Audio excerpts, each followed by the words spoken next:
Nós convidamos agora a palestra, chamamos agora a palestra do GU-RPA, com o tema O Papel do Trabalhador Digital na Sociedade 5.0, que será apresentada por Eduardo Brito. Eduardo Brito é diretor de consultoria da iProcess, atua há mais de 20 anos nas áreas de BPM, Workflow e ECM/GED. Bacharel e mestre em Ciência da Computação pela Universidade Federal do Rio Grande do Sul e é coordenador do GU-RPA. Com a palavra, então, para a sua apresentação de 20 minutos, Eduardo Brito. Opa, bom dia a todos, boa tarde a todos. É um prazer estar com todos aqui nesse evento tão importante, o GU Day de 2020, falando sobre Sociedade 5.0 e o papel do trabalhador digital. Eu gostaria de começar a falar sobre esse assunto trazendo as capacidades que as pessoas precisam ter no seu dia a dia para trabalhar em suas atividades dentro das empresas, nos seus processos de negócio. Particularmente, uma pessoa, para fazer o seu trabalho, ela precisa de algumas coisas que são habilidades que ela tem e que a gente tem enquanto seres humanos para poder executar nossas tarefas, como, por exemplo, as mãos, para operar o teclado e mouse, para operar os sistemas de informação, a boca para a gente poder se comunicar com as pessoas e poder estabelecer relações e trazer comunicação aos nossos processos, os olhos para poder capturar informações, sejam elas estruturadas ou não estruturadas, para poder receber essas informações e trabalhar com essas informações. E a gente tem toda a nossa parte de tomada de decisão, que pode ser tanto de uma forma cognitiva, como também pode ser de uma forma racional, baseada em regras de negócio. E não menos importante, as pessoas fazem tarefas nas suas empresas, as tarefas elas estão dentro de processos de negócio e elas precisam ser orquestradas, elas precisam ser combinadas entre as tarefas das outras pessoas. O tema de RPA, na qual é o nosso grupo de usuário, é um tema que tem sido muito aquecido, está muito aquecido hoje no mercado, muitas pessoas estão falando de RPA, muitas empresas estão implementando RPA, e o tema de RPA, ele trata justamente da parte do trabalhador digital das mãos, de ter a capacidade de trabalhar com teclado e mouse e operar os sistemas. Eu gostaria inicialmente de dar uma rápida introdução a isso, para aqueles que não conhecem, para depois a gente posicionar um pouco melhor o que é o sentido do trabalhador digital. Particularmente, quando a gente fala de robotização, a gente está falando de tarefas manuais que consomem tempo e que são atividades que a pessoa faz um trabalho efetivamente de robô. Ela não agrega valor com o seu conhecimento, ela não agrega valor com o seu know-how. Ela, na verdade, ela está executando uma receita de bolo que tem que ser feita exatamente daquela forma e que precisa de uma força humana. Precisa que alguém faça, digite ou tecle em algum sistema para poder executar uma tarefa que é necessária dentro de um processo. Essas tarefas, muitas vezes, são minuciosas, exigem números, exigem transporte de informações e, por isso, são tendentes a erros. Erros esses que podem, inclusive, gerar vários problemas, desde pequenos retrabalhos até grandes prejuízos, de acordo com a magnitude da distração de alguém ao fazer esse processo. E o que a gente percebe justamente é que esse tipo de trabalho sobrecarrega a equipe. Quanto mais atividades dessa natureza as pessoas têm, menos motivação elas têm para fazer o seu trabalho. E normalmente as pessoas querem fazer coisas que agregam valor às empresas, querem ter atividades nobres na qual elas possam se sentir úteis e podem sentir que o seu trabalho está valendo a pena. E é justamente aí que entra o conceito dos robôs, né? O robô, ele tem capacidade de executar esse tipo de processo. O robô, ele trabalha através de um conceito em que a receita de bolo que as pessoas fazem, o robô também consegue fazer. E essa receita de bolo, para ele, a gente chama de script. Esse script nada mais é do que uma linguagem de alto nível, na qual os comandos são muito semelhantes aos comandos, às tecnologias que as pessoas utilizam. E por isso o script ele tem uma cara muito parecida com a receita de bolo, onde eu posso colocar um comando para mover um arquivo, carregar um documento para uma pasta, inserir uma linha no Excel, copiar uma célula do Excel, acessar ou navegar em um site, e à medida que eu consigo colocar esse script com esse passo a passo, eu tenho capacidade de executar esse processo através de um robô. E o que é um robô particularmente? Nada mais é do que um software, que eu instalo em uma máquina, que vai ter que ter tudo que uma pessoa precisa para fazer aquela mesma atividade. Vai precisar ter um sistema operacional, um login de senha, internet, vai precisar ter Excel, caso a pessoa venha trabalhar com planilhas, vai precisar ter o RP conectado para poder o robô trabalhar naquele RP. E o robô vai fazer o trabalho como se fosse uma pessoa executando o script, só que com uma diferença muito importante. O robô ele é de 2 a 5 vezes mais rápido que uma pessoa. E por quê? Por 2 principais motivos. Primeiro, porque ele é ininterrupto. O robô não para. Ele não toma café, nem chimarrão, ele não vai no banheiro, ele não almoça, não janta, não tem WhatsApp. Ele trabalha da mesma forma, na mesma cadência, 24 horas por dia, 7 dias por semana. Além disso, ele trabalha numa velocidade digital. Se uma pessoa tem que pegar, por exemplo, uma nota fiscal e lançar em 2 sistemas, como é que uma pessoa faria? Ela abriria a nota fiscal, copiaria a razão social, daria alt tab, iria no sistema, copiaria a razão social, voltaria para a nota fiscal, copiaria o endereço e ficaria assim, transportando a informação de um lugar para o outro, para 10, 20 ou 30 campos, fecharia a aplicação, abriria uma segunda aplicação e começaria, por exemplo, tudo de novo. O robô ele tem capacidade de copiar todos os dados da nota fiscal para a memória, abrir o primeiro sistema, colar tudo e salvar. Abrir o segundo sistema, colar tudo e salvar.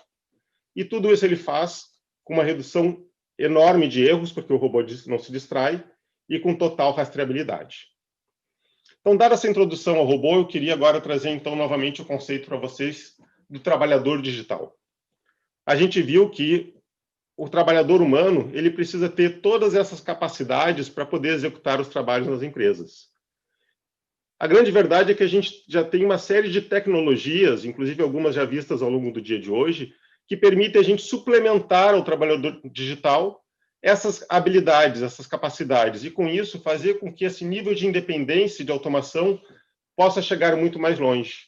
E com isso, permitir que as pessoas, então, inclusive, não dependam somente das mãos delas, dos olhos, da boca, da comunicação, mas que elas possam efetivamente sair do trabalho monótono e se dedicar ao trabalho que faz sentido.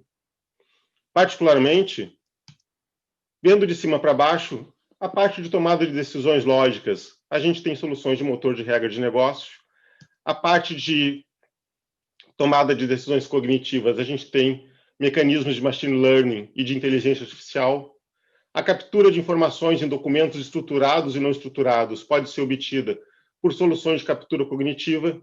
A comunicação pode ocorrer pelos nossos simpáticos chatbots ou por softwares de processamento de linguagem natural. E tudo isso é orquestrado por uma solução de BPM que faz a organização do processo de ponta a ponta. Para mostrar um pouquinho para vocês sobre cada uma dessas coisas, queria dar uma palhinha sobre cada um desses conceitos que a gente tem hoje, que podem trabalhar de forma integrada para conceber um trabalhador digital que tem um nível de independência cada vez maior. A gente teve agora há pouco uma palestra bastante rica sobre inteligência artificial, em que a gente, na palestra, vocês puderam ver, inclusive, toda uma série de conceitos, né? Mas a minha principal expectativa aqui é mostrar para vocês as aplicações que a gente tem da inteligência artificial nos processos de negócio, onde a gente pode ter soluções para viabilizar a interação com outras pessoas, a compreensão de informações em documentos, a descoberta de dados e uma massa grande de dados para entregar para um processo de negócio, para poder entregar respostas, e a recomendação do que deve ser feito com base também numa análise de volume de dados ou para anomalias ou detecção de fraudes. Se vocês forem hoje na internet, vocês vão ver que existe uma enormidade já de soluções prontas de APIs para o uso de inteligência artificial. É algo que já está cada vez mais no nosso dia a dia.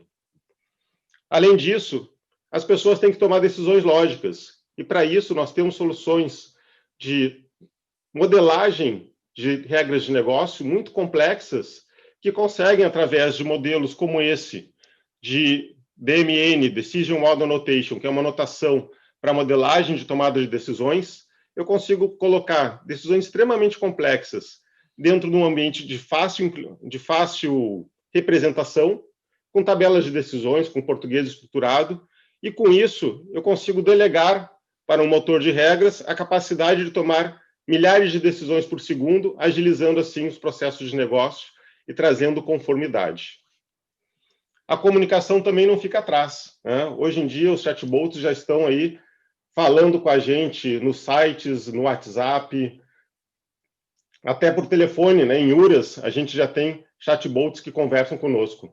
E eles nos dão uma capacidade muito grande de automação, porque você une a capacidade de se comunicar do chatbot com todas as outras tecnologias do trabalhador digital, de tomada de decisão, de execução de ações e sistemas, de orquestração dentro de um processo, e assim você chega muito mais longe com a tua independência e capacidade de automação. As soluções de captura cognitiva permitem cada vez mais que a gente consiga identificar informações em documentos estruturados e não estruturados.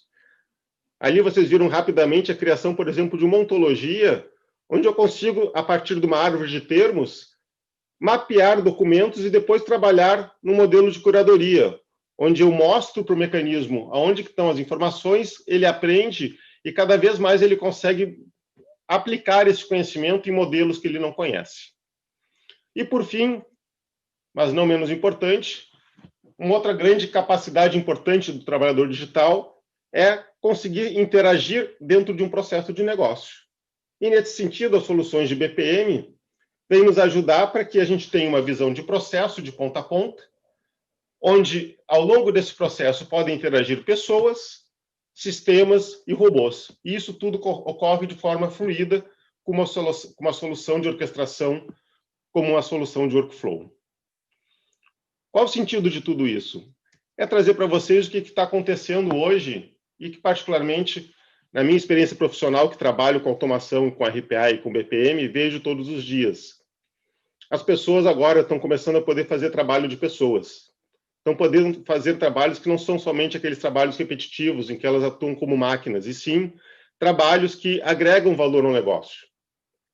Isso é bastante interessante, particularmente, porque eu já trabalhei em algumas dezenas, ou talvez centenas de projetos de automação com robotização, por exemplo. E nenhum desses projetos até hoje, nas empresas que eu trabalhei, tinha o objetivo de eliminar as pessoas. É interessante que nas organizações as organizações estão tendo uma preocupação cada vez maior de fazer que as pessoas que estão dentro da empresa, que as pessoas que estão com conhecimento porque foram selecionadas devido a isso, e que têm capacidade de agregar valor para a empresa, que elas trabalhem em atividades que efetivamente agreguem o valor. Que elas trabalhem efetivamente com coisas que sejam importantes para que elas façam trabalhos de maior valor agregado e, com isso, elas tragam maior satisfação na sua realização pessoal. Essa pesquisa da Deloitte diz exatamente isso, e ela tem já 2 anos.